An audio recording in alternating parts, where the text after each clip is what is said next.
गांधी जी साहब थे। मैं गांधी जी साहब को भी धन्यवाद क्यों आप सबको और मैं को भी। मैं मेरी हिंदी जरा तेरे मेरे बीच में चलती, आधी हिंदी और आधी मराठी मैं दोनों मिक्स करता देता हूँ। मी सर्वांना धन्यवाद देतो आणि संविधान तुम्हा आम्हा सर्वांना वाचवणं आहे भाऊ। बोलो बाबासाहेब आंबेडकरांचा विजय असो। माझी खंजिरी इथं थांबवतो। मी अमरावतीतून अंजनगाव सुरजीहून आलो। संदीप पाल, रामपाल, आमचे गुरु सर सत्यपाल महाराज, सर्वांना जय संविधान। बहुत बहुत धन्यवाद संदीप जी। राहुल जी मैदान में।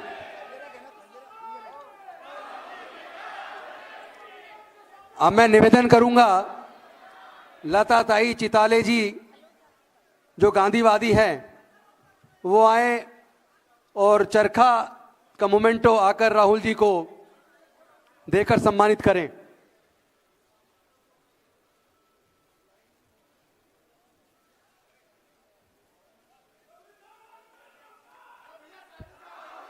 अज्जी बहनें जो हमारी आई हुई हैं, माताएं अज्जी ऑरेंज की टोकरी के साथ आएं और राहुल जी का सम्मान करें। अज्जी बहनें।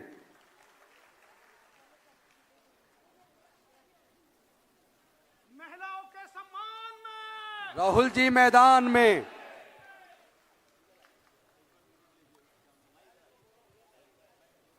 मैं निवेदन करूंगा अमन कांबले जी से, आवाज इंडिया चैनल से वो आए और दीक्षा भूमि का मोमेंटो लेकर राहुल जी को दीक्षा भूमि का मोमेंटो देकर सम्मानित करेंगे।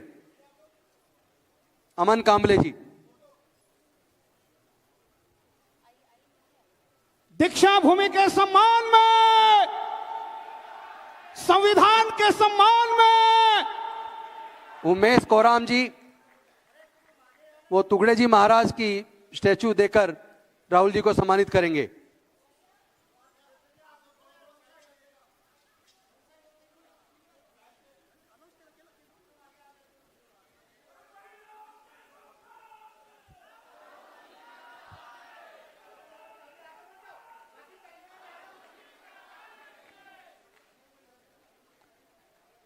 अब आयोजन समिति के सदस्य अशोक भारती जी, सुभाषिनी यादव जी, उमेश कोराम जी, रश्मि पुरानिक जी आएंगे और राहुल जी को पुष्पगुच्छ देकर सम्मानित करेंगे।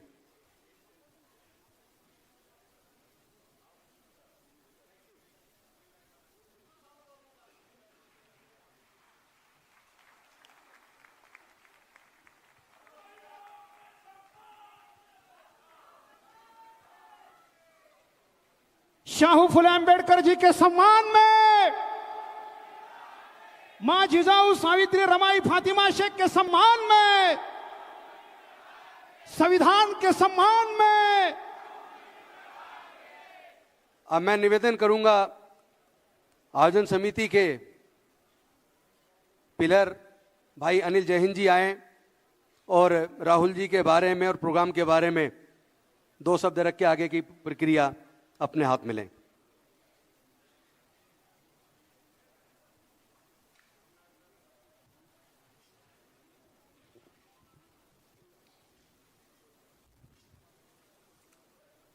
हमारे देश के गरीबों, कमजोरों, दलितों, पिछड़ों, आदिवासियों, महिलाओं, बेजुबानों की जुबान और पूरे देश में समाज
जो जन्म के आधार पे ऊंच और नीच कायम करते हैं, जो नफरत इस देश में, इस समाज में फैलाने की बात करते हैं।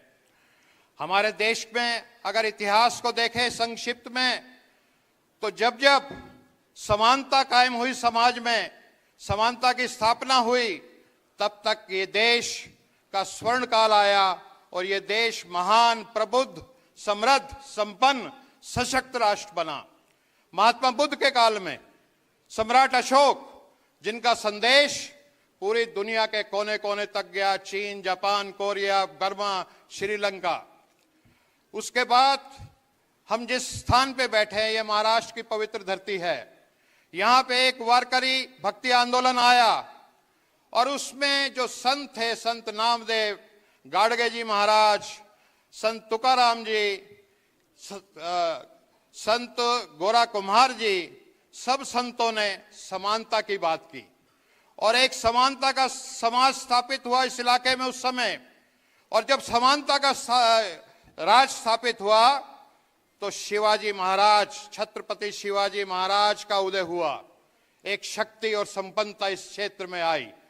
तो इतिहास इस बात का साक्षी है कि जब जब जिस जिस समाज में समता आती है, इक्वलिटी आती है, वो समाज ताकतवर, सशक्त, संपन्न, समृद्ध, प्रबुद्ध समाज बनता है, देश बनता है।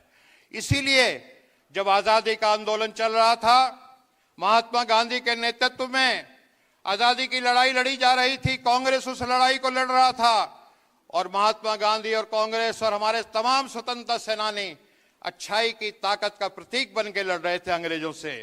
उस समय 31 मार्च 1931, और ये एक तारीख जिसको कहते हैं कि स्वर्ण अक्षरों में लिखी जाएगी।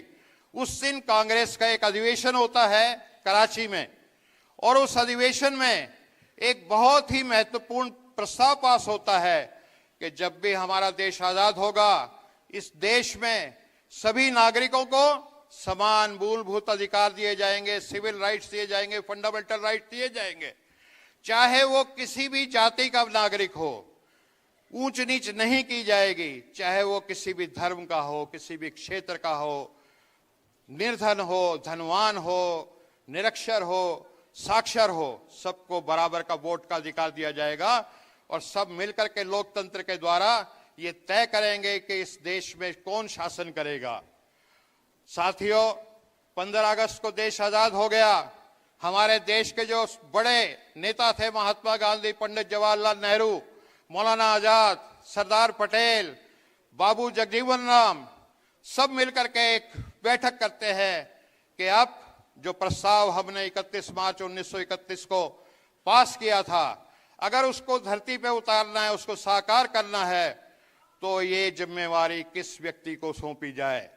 और सब एक मत से तय करते हैं कि बाबा साहब भीमराव अंबेडकर जी को अगर ये महत्वपूर्ण काम सौंपा जाएगा तो जो स्वतंत्रता सेनानियों का सपना था वो पूरा होगा।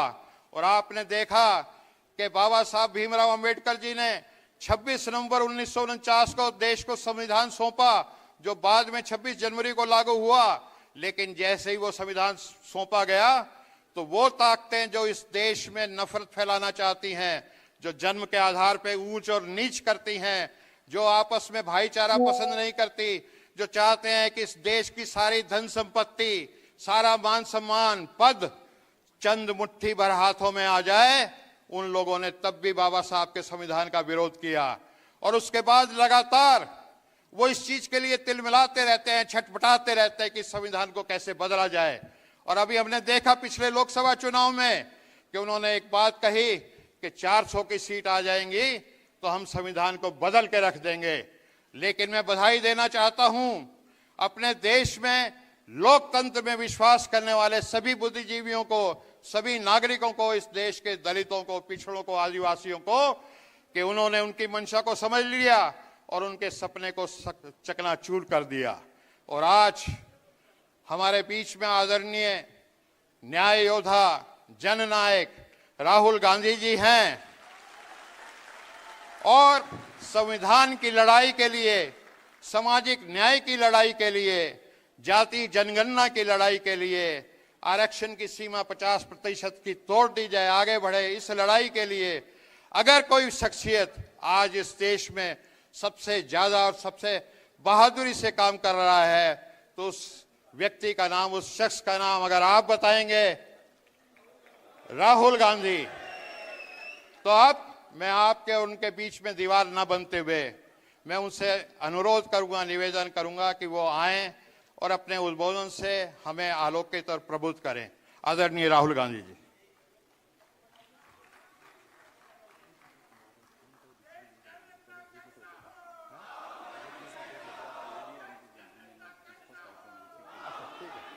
आप बोलिए, आप बोलिए।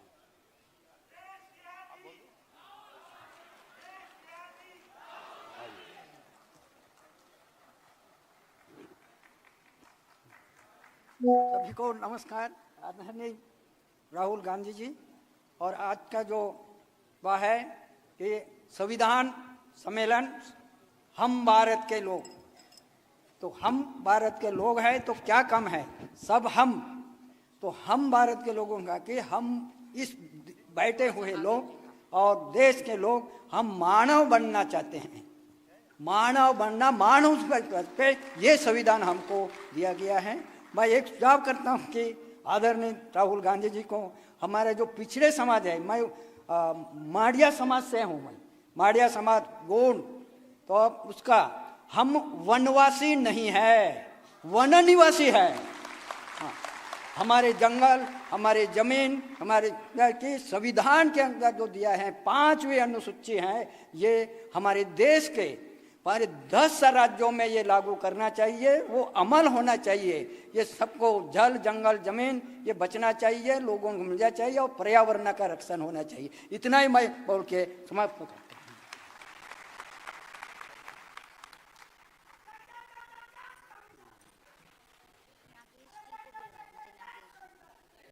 मैं नागेश चौधरी जी से निवेदन करूंगा कि वो भी 2 मिनट के अंदर अपनी बात रखें।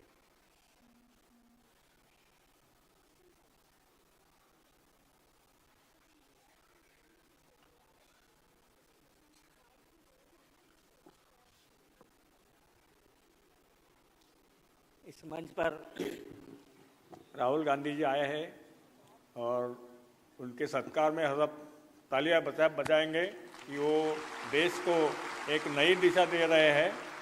और इस देश में जो कुंठित अवस्था थी, लोग दबे हुए थे, उन सब का आवाज़ बुलंद करने का काम राहुल जी कर रहे हैं। तो राहुल जी ने जो जात जनगणना का मुद्दा निकाला है, उससे बहुत लोग बौखलाए हैं, मगर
अन्याय है, सत्ता में जो अन्याय है, उस अन्याय के खिलाफ और न्याय के लिए राहुल गांधी जी निकले हैं। हम सब उनके साथ है। हम कोई पार्टी में नहीं है, मगर उनकी जो आवाज़ है, उन आवाज़ को, हमारी आवाज़, ऐसे लगता है कि उन्होंने हमारी आवाज़, हमारी भाषा बोली है, जनता की भाषा बोली है। इसलिए मैं उनको धन्यवाद देता हूँ और रोकता हूँ।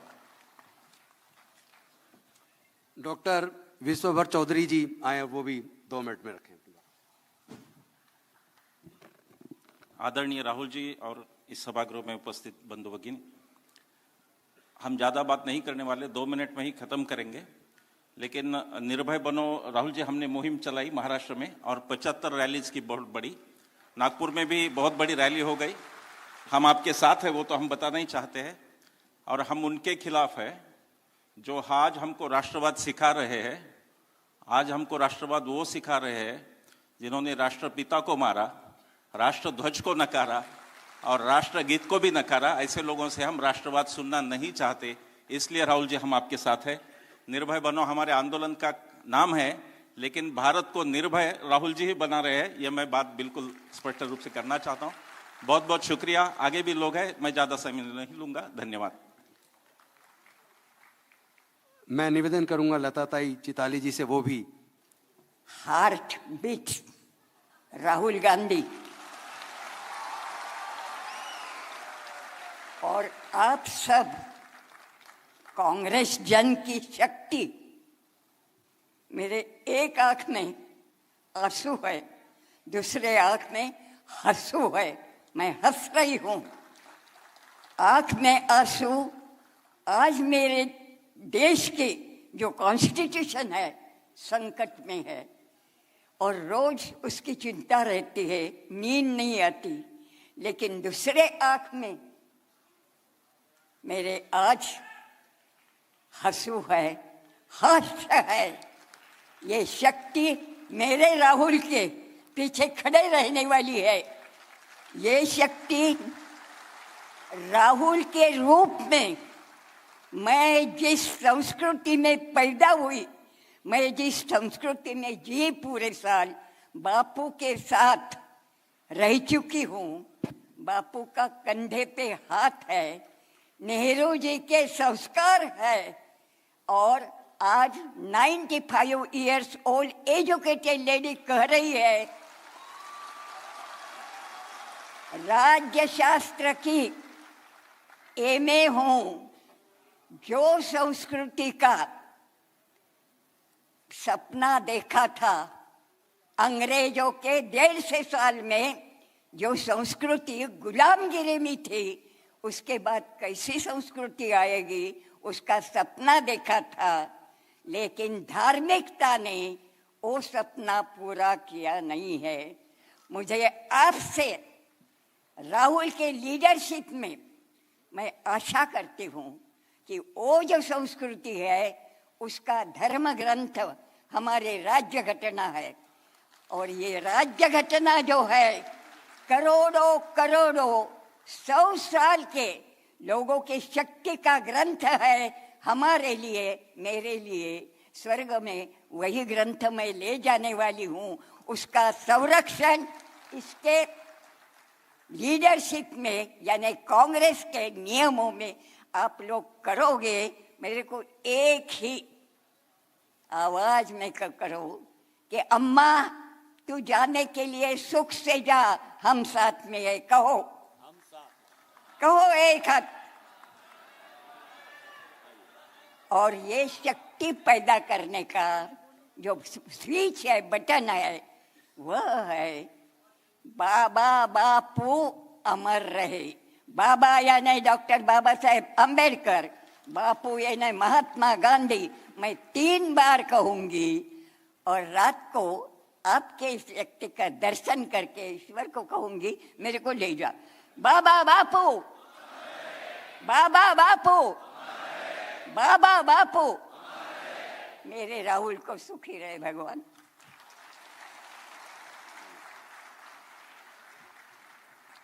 बहुत बहुत धन्यवाद। अब मैं पूरे भारत के जन जन के नेता न्याय योद्धा राहुल गांधी जी से निवेदन करूंगा वो आए और संविधान की ताकत किस तरह देश की किस्मत बदल सकती है आप हम सब के सामने मार्गदर्शन करें।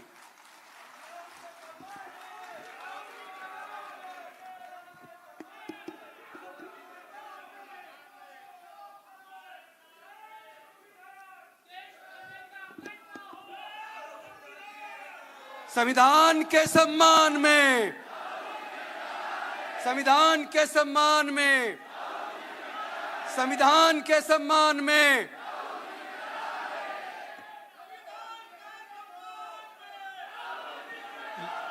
लीलाताई चिताले जी, देवजी तोफा जी, अनिल जैहिंद जी, डॉक्टर चौधरी जी, एडवोकेट असीम सरोटे जी, नगेश चौधरी जी, श्री फिरदौस मिश्रा जी, अशोक राय भाटवकर जी, उमेश कोरम जी और सिविल सोसाइटी के हमारे सारे के सारे मेंबर्स, आपका मैं यहाँ स्वागत करता हूँ। नमस्कार, कैसे हैं आप? ठीक है।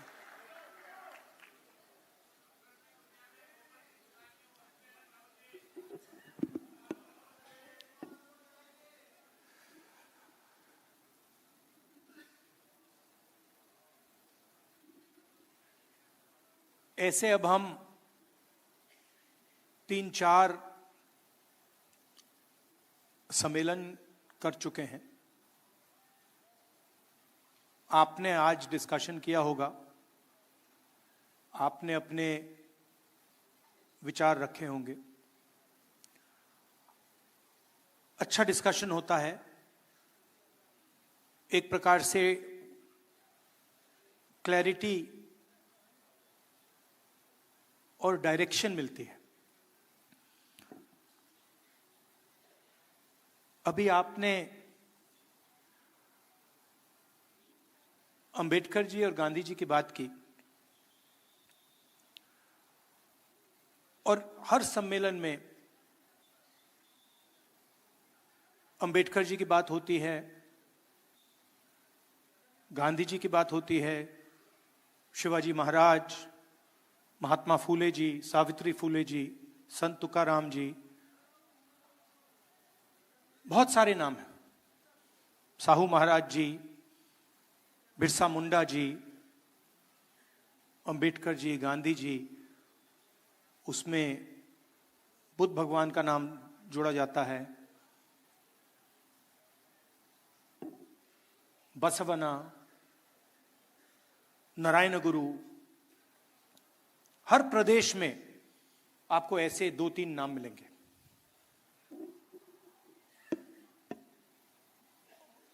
और फिर उनकी याद करते हैं हम। गांधी जी अमर रहें, अंबेडकर जी अमर रहें, हाथ जोड़ते हैं उनके सामने, माला लगती है। मगर सच्चाई है कि जब हम अंबेडकर जी की बात कर रहे हैं, गांधी जी की बात कर रहे हैं, तो हम एक व्यक्ति की बात नहीं कर रहे हैं।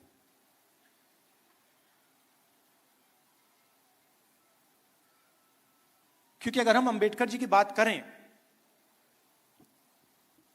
तो अंबेडकर जी ठीक है एक फॉर्म थे, एक शरीर थे,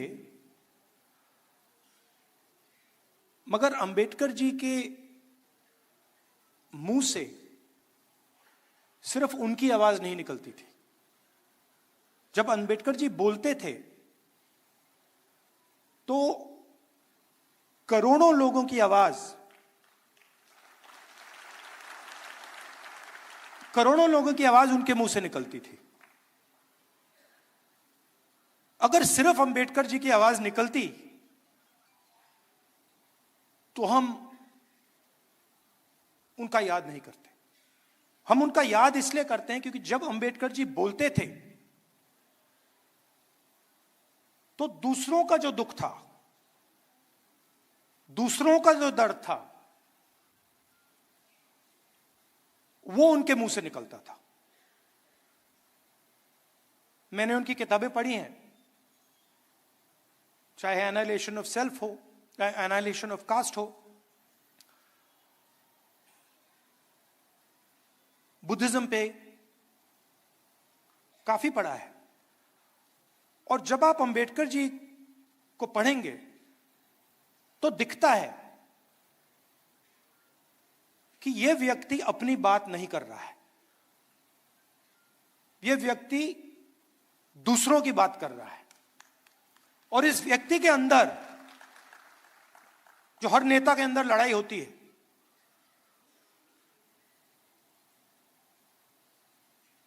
नेता के अंदर क्या लड़ाई होती है? नेता के अंदर मुझ में है, सब में है।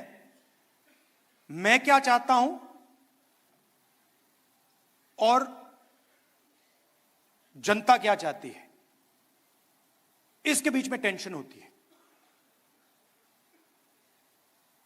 अंबेडकर जी जैसे, गांधी जी जैसे लोग अपनी आवाज को बंद कर देते हैं और उनके मुंह से अपना दुख, अपना दर्द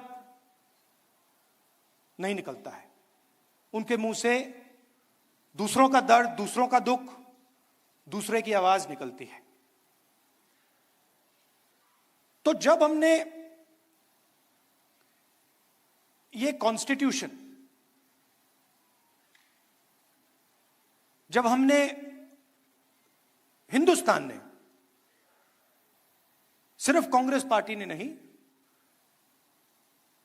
सिर्फ महात्मा गांधी, जवाहरलाल नेहरू ने नहीं, हिंदुस्तान ने जब अंबेडकर जी से कहा कि अंबेडकर जी आप इस संविधान को बनाइए, कोऑर्डिनेट कीजिए, तो देश उनसे कह रहा था कि हम चाहते हैं कि इस संविधान में जो इस देश में करोड़ों दलित हैं, जो उनका दर्द है, जो रोज उनको सहना पड़ता है, जो उनका दुख है, वो दुख, वो आवाज इस कॉन्स्टिट्यूशन में गूंजनी चाहिए। और वो काम अंबेडकर जी ने किया। अब लोग कहते हैं कि अंबेडकर जी ने ये कॉन्स्टिट्यूशन आजादी के एकदम बाद बनाया।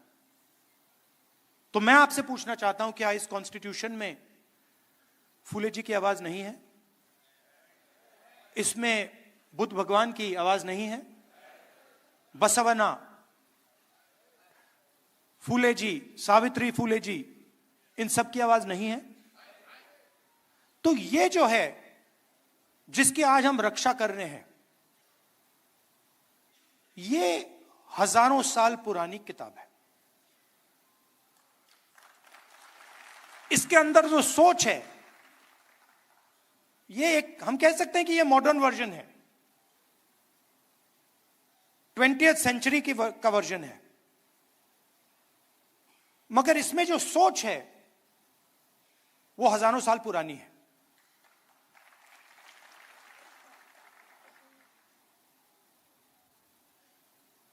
जो इसमें कहा जा रहा है वही बुद्ध भगवान ने कहा, वही अशोक ने कहा, वही इन सब महापुरुषों ने कहा, वही अंबेडकर जी ने कहा, वही गांधी जी ने कहा। और इसके पीछे हिंदुस्तान का एक विजन है। यह सिर्फ एक किताब नहीं है, यह एक जीने का तरीका है, मरने का तरीका है, कि अगर हम जिएंगे, देश में जिएंगे,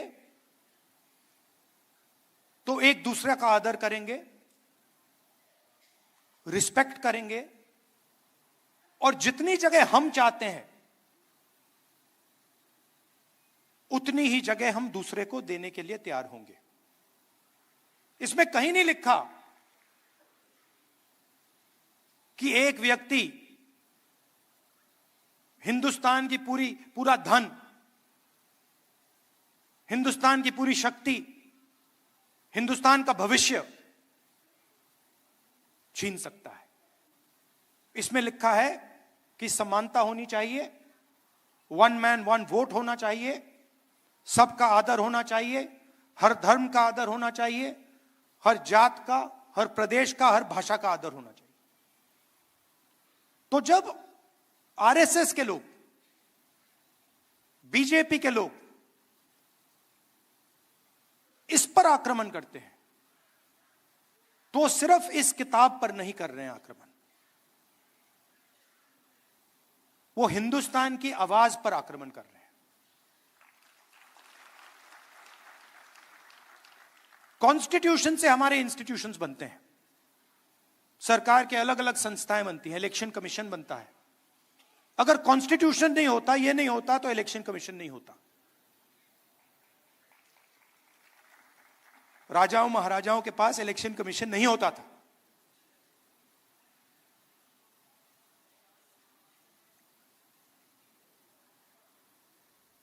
तो इससे हिंदुस्तान का education system, IIT, IIM, primary education system, secondary education system, ये सब निकलता है। पब्लिक अस्पताल यहां से आते हैं। इसको आप मिटा दीजिए, आपको एक पब्लिक अस्पताल नहीं मिलेगा, एक पब्लिक स्कूल नहीं मिलेगा, एक पब्लिक कॉलेज नहीं मिलेगा, सब गायब हो जाएगा।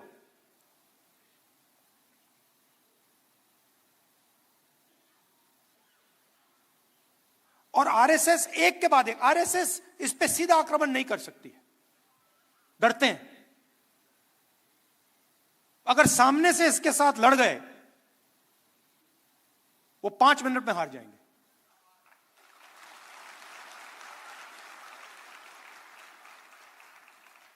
सामने से नहीं आ सकते।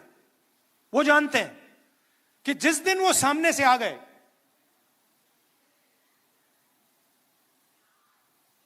उसी दिन कहानी खत्म हो जाएगी। तो छुप के आते हैं, अलग अलग शब्दों के पीछे छुप के आते हैं। विकास, प्रगति, इकोनॉमी,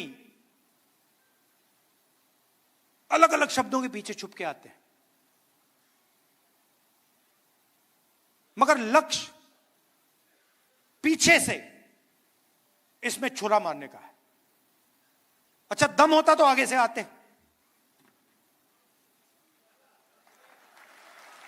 दम होता तो कहते भैया आ रहे हैं, और हम भी कहते भैया आ जाओ।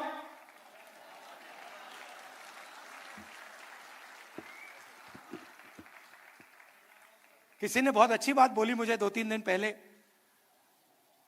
अगर गीदड़ किसी जानवर को गला पकड़ के मारता है तो वो शेर नहीं बन जाता है।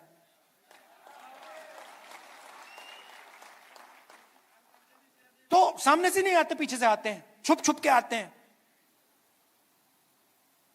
शिशु मंदिर के पीछे छुपकर, एकलव्य स्कूल के पीछे छुपकर। सच्चाई है, मैंने अभी देखी, बड़ी सी बिल्डिंग है,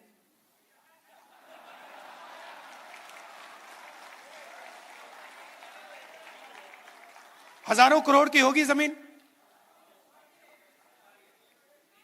ये शिशु मंदिर का पैसा आया कहां से? ये मध्य प्रदेश की सरकार का पैसा है, राजस्थान की सरकार का पैसा है, बाकी प्रदेशों की सरकार का पैसा है, नेशनल हाईवे का पैसा है।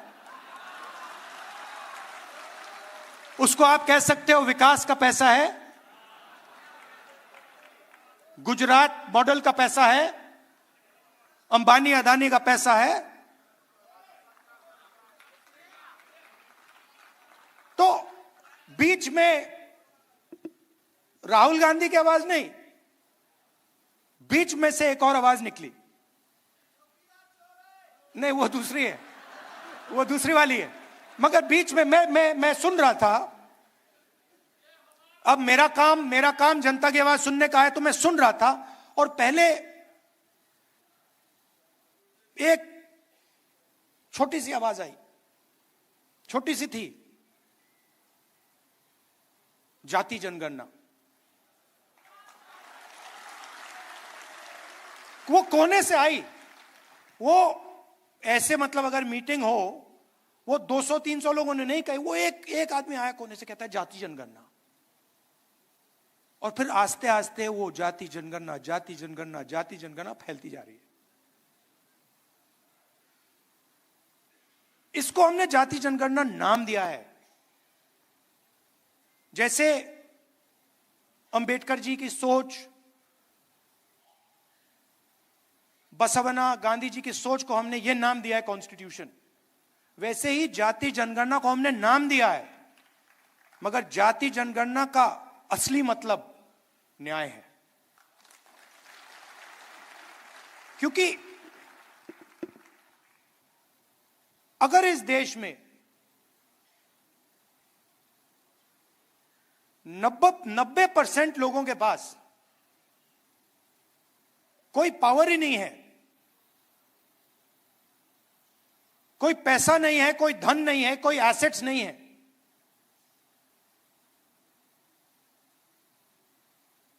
तो उनका क्या मतलब है?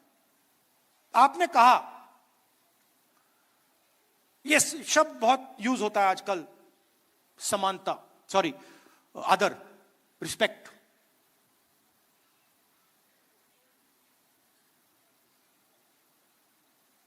मेरी सोच है कि बिना पावर की, बिना धन के रिस्पेक्ट का क्या मतलब है?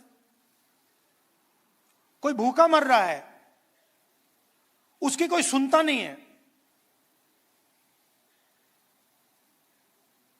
24 घंटा दुखी रहता है, और मैं जाके उस पर माला लगा दूं को भैया मैं आपकी इज्जत करता हूं, उसका क्या मतलब?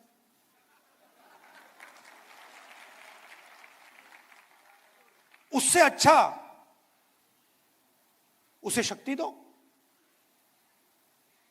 उसके लिए रास्ते खोलो, उसको थोड़ा सा धन दिलवाओ, उसको थोड़ी पावर दो, और फिर आपकी रिस्पेक्ट की जरूरत ही नहीं पड़ेगी। फिर वो अपने आप रिस्पेक्ट ले जाएगा, है ना?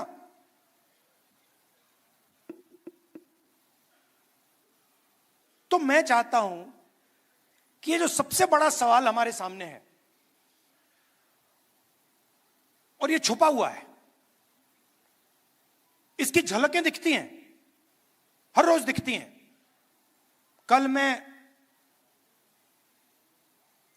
रायबरेली में हमारी एक मीटिंग होती है, एमपीज की मीटिंग होती है, दिशा मीटिंग, उसमें गया। गलती से मैंने कह दिया भैया ये जो सब अफसर हैं अपना परिचय कर दीजिए।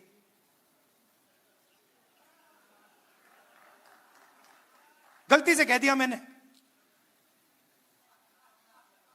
अब परिचय शुरू हुआ, उसमें मुझे एक दलित नाम ना सुनाई दे, एक ओबीसी नाम ना सुनाई दे। फिर मैंने पता लगाया, मैंने अपने सेक्रेटरी से कहा भैया ये इन सब के नाम निकालो और पता लगाओ इनमें से ओबीसी कितने हैं, दलित कितने हैं, आदिवासी कितने हैं, माइनॉरिटी के कितने हैं। झलक दिखी, 80% एक दो कम्युनिटीज के, बाकी कोई नहीं। झलक दिखी। कभी कभी मैं गंगाराम अस्पताल चला जाता हूं, वहां पे दिखती है। वहां पे मैं ढूंढता हूं भैया ये कोई दलित डॉक्टर दिख जाए मुझे, एक आदिवासी डॉक्टर दिख जाए मुझे, एक ओबीसी डॉक्टर दिख जाए। कॉर्पोरेट इंडिया में देखता हूं भैया नाम मिल जाए एक, 500 कंपनियां हैं, 16 लाख करोड़ रुपया मोदी जी ने माफ किया है, 20-25 लोगों का मैं देखता हूं भैया इनमें से एक मिल जाए दलित, एक आदिवासी यहां मिल जाए, एक जनरल कास्ट का गरीब मिल जाए, ओबीसी मिल जाए, कोई नहीं मिलता। तो अगर आप देखना चाहते हो सब जगह दिखेगा।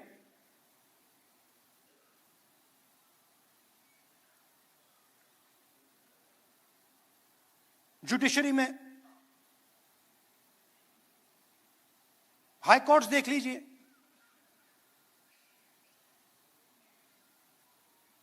बड़े बड़े अफसरों को देखिए, 90% हिंदुस्तान उसमें आपको दिखेगा ही नहीं।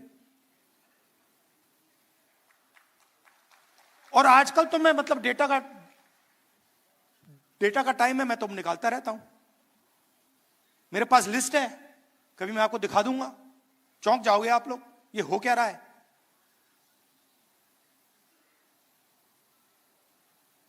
अदानी जी की कंपनी में मैंने मैनेजमेंट टीम को देखा, कौन लोग हैं ये? उसमें आपको एक दलित नहीं मिलेगा, एक ओबीसी नहीं मिलेगा, एक आदिवासी नहीं मिलेगा। 5% लोग हिंदुस्तान को चला रहे हैं। स्टॉक मार्केट ऊपर जाती है, वही 5% को फायदा होता है। पॉलिसी बनती है, उन्हीं 5% का फायदा होता है। 16 लाख करोड़ रुपए उनके माफ हो जाते, कोई चू नहीं बोलता। और मैंने कर्नाटक में कह दिया भैया किसानों का कर्जा माफ होगा, मतलब मीडिया में 24 घंटा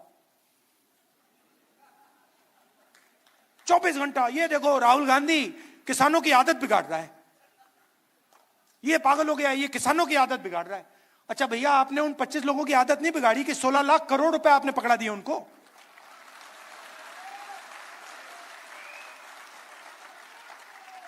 तो जहां भी कोई 90% की बात करे वो आदत बिगाड़ना है। अलग अलग शब्द यूज होते हैं।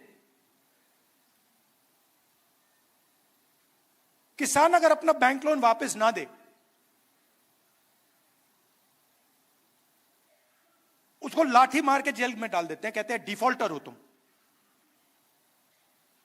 कहते हैं ना। और अदानी जी 1 लाख करोड़ रुपए वापस ना दे तो उसको क्या कहते हैं?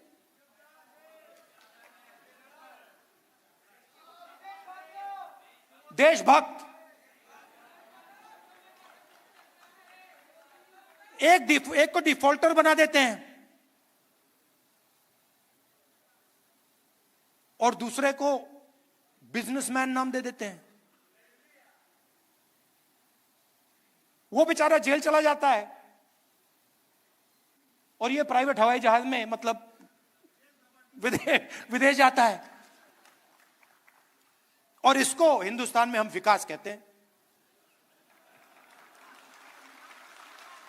प्रगति, डेवलपमेंट, विकास, ये शब्द हैं।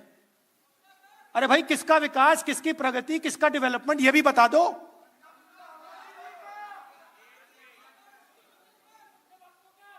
तो इसीलिए ये जो छोटी सी आवाज निकली जाति जनगणना थे, इसने मोदी जी की नींद बंद कर दी। नहीं, मेरे वजह से नहीं हुआ भैया। मैंने जो आपको बोला, ये मेरा काम, मैं एम्पलीफायर हूं।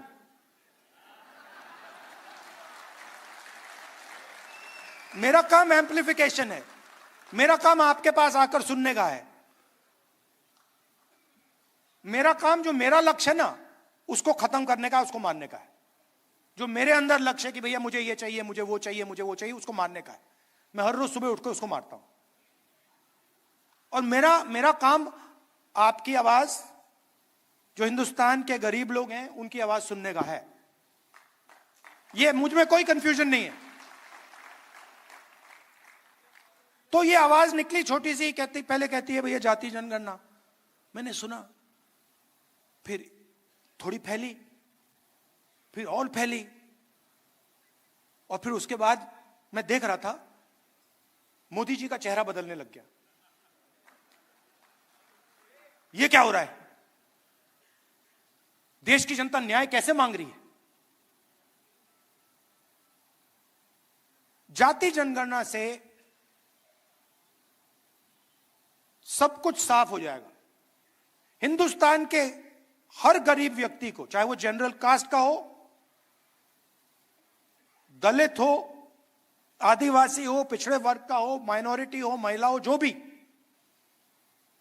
सबको पता लग जाएगा कि इस देश में हमारे हाथ में कितनी पावर है, हमारे हाथ में कितना धन है, मतलब हमारा क्या रोल है। और मैं गारंटी देके कह रहा हूं, कि जब हम हिंदुस्तान के एसेट्स को देखेंगे, हिंदुस्तान की पूंजी को देखेंगे,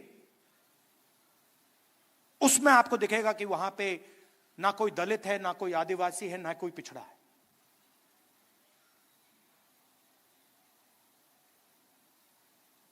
और ये जो जाति जनगणना है, ये जैसे मैंने आपसे कहा, ये किताब नहीं है, ये जीने का तरीका है, ये फिलॉसफी ऑफ लाइफ है। वैसे ही जाति जनगणना एक डेवलपमेंट का पैराडाइम है, एक डेवलपमेंट का तरीका है। कुछ दिन पहले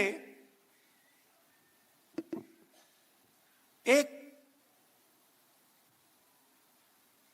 दुनिया में एक बहुत बड़ा इकोनॉमिस्ट है, नाम नहीं लूंगा, वो इनइक्वालिटी पे काम करता है। तो मेरी उसके साथ बात हुई, मैंने उससे पूछा, वो प्रेजेंटेशन दिया उसने मुझे, और उसने मुझे कहा, राहुल, हिंदुस्तान दुनिया में सबसे अनइक्वल देशों में है। और फिर मैंने उनसे कहा, भैया आप एक बात बताइए, आपने हिंदुस्तान की एनालिसिस कर दी, आपने प्रेजेंटेशन दे दिया मुझे, मगर इस पूरे प्रेजेंटेशन में आपने एक बार जात शब्द का प्रयोग नहीं किया। मतलब जो इनइक्वालिटी का सोर्स है, जहां से इनइक्वालिटी निकल रही है, उसकी तो आपने चर्चा ही नहीं की।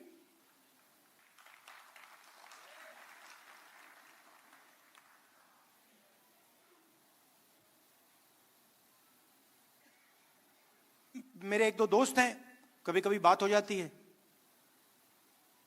जनरल कास्ट के लोग हैं। तो एक दिन मेरा एक दोस्त कहता है,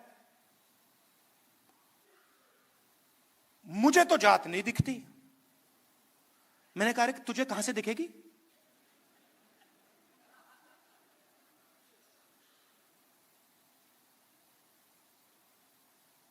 जात नहीं है क्योंकि मुझे नहीं दिखती, आपको नहीं दिखेगी वो। अगर आप उसको देखना चाहते हो तो आपको ढूंढना पड़ेगा, मगर दलित को नहीं ढूंढनी पड़ेगी। दलित को रोज दिखती है, पिछड़ों को रोज दिखती है, आदिवासियों को रोज दिखती है, महिलाओं को भी दिखती है। तो जाति जनगणना से क्लैरिटी आ जाएगी, नया पैराडाइम बनेगा। और इसीलिए बीजेपी के लोग, आरएसएस के लोग, मैं आपको बता रहा हूं, अभी वहां पे डिस्कशन चल रहा है जाति जनगणना के बारे में, बड़ी मीटिंग चल रही है, क्या पोजीशन लें, क्या कहना चाहिए। मैं कहना चाहता हूं, कुछ भी कर लो, जाति जनगणना होने वाला है। आपको जो डिस्कशन करने हैं, मीडिया में जो लिखवाना है लिखवा लो। हिंदुस्तान की जनता ने निर्णय ले लिया है, जाति जनगणना होगा, और ये 50% वाली जो आपने बना रखी है दीवार, इसको तोड़ा जाएगा।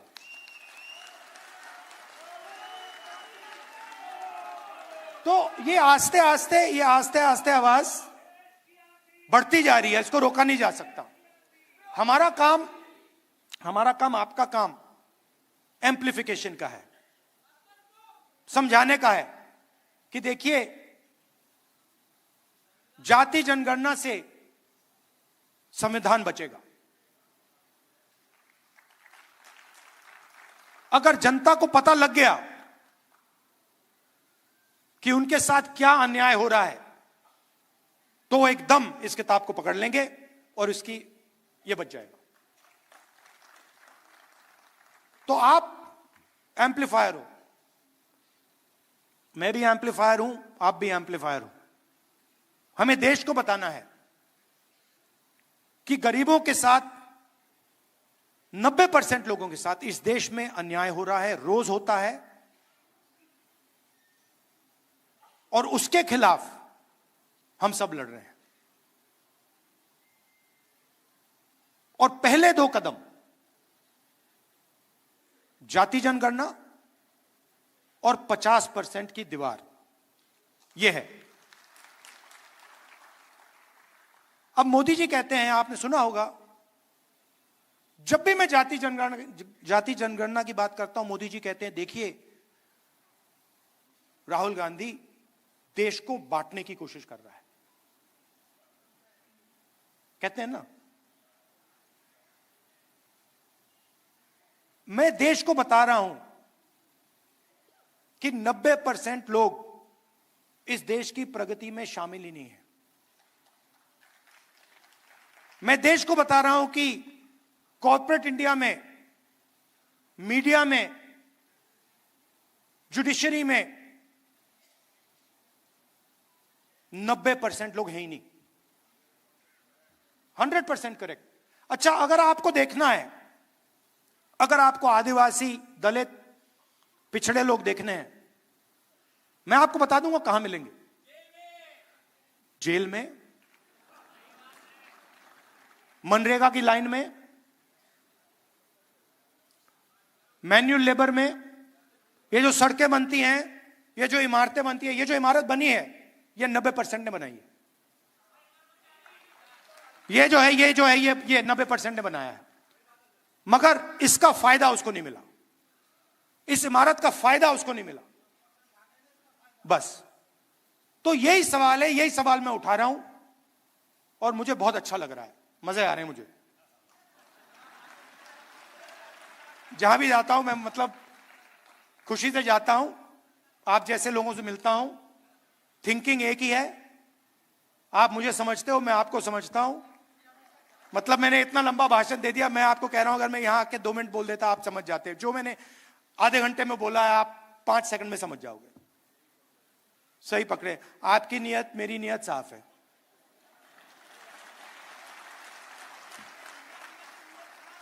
तो एक टीम जैसे काम करना है और पहला लक्ष्य है जाति जनगणना और 50% वाली दीवार। जय संविधान। आप सबका बहुत बहुत धन्यवाद, बहुत प्यार, नमस्कार, जय हिंद। बहुत बहुत धन्यवाद। अब मैं निवेदन करूंगा अमन कांबले जी से, वो आए और धन्यवाद भाषण रखें। 2 मिनट रुकिए सर। नागपुर में 2 विचारधाराओं के केंद्र है, एक समानता का और एक विषमता का। नागपुर में आज संविधान सम्मेलन के माध्यम से माननीय राहुल गांधी जी ने विषमता के विरुद्ध समानता की आवाज बुलंद की है, सामाजिक न्याय की, देश के संविधान की और देश के तमाम लोगों की आवाज बुलंद की है। इसके लिए बहुत बहुत सर आपका आभार, साधुवाद और मंगल कामना। इसके अलावा देश भर के सामाजिक संगठनों के माध्यम से संविधान सम्मेलन का आयोजन करने वाले डॉक्टर अनिल जयहिंद जी, माननीय राजेंद्र पाल गौतम जी, माननीय बुंदला ताई जी और अशोक भारती जी और मंच पर आसीन सभी सम्माननीय जो अतिथि हैं, इन सब का आभार और आप सब लोगों का आभार। और इसकी ताहती मैं अपना धन्यवाद प्रकट करता हूं। धन्यवाद। अब राष्ट्रगान के लिए, राष्ट्रगान के सभी लोग अपने अपने स्थान पर खड़े हो जाएंगे।